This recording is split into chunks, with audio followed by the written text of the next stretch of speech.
Do you know the conditions of the newly signed and approved issuance of the Digital Nomad Visa or DNV in the Philippines? If not, stay tuned and check this out. I get it. Many of you have been waiting and excited for the Digital Nomad Visa. Here's the thing. This visa might work well for some, while for others, different options might be a better fit.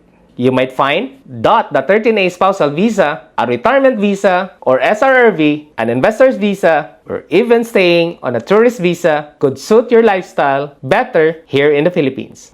It is official that Digital Nomad Visa or DNV was signed and approved by the President of the Philippines on April 24, 2025.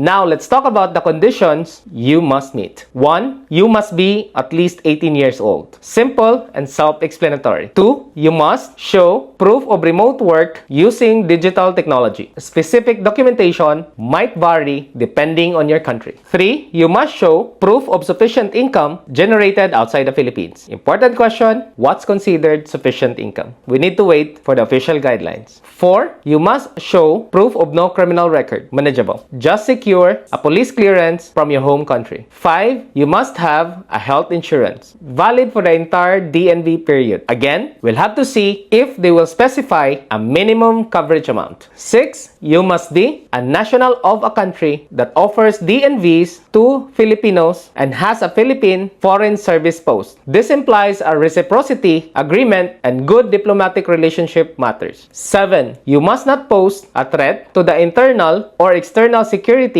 of the Philippines. Standard for visa issuances. 8. You must not be employed within the Philippines. Remember, DNV holders must earn income remotely, not through local employment. Hope this gives you clarity. So what do you think about these conditions? Drop your thoughts in the comment section below. We'd love to hear your opinions.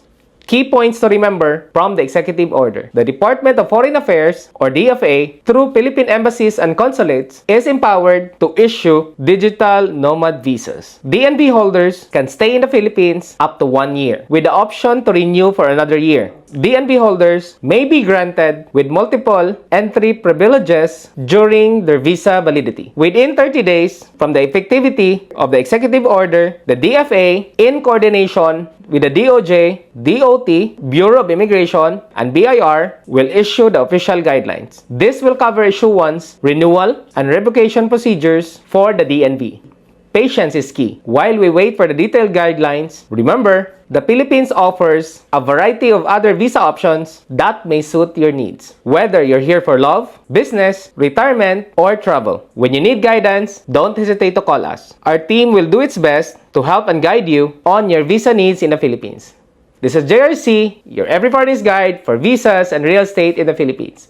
And I'll be seeing you on our next Visa Monday videos.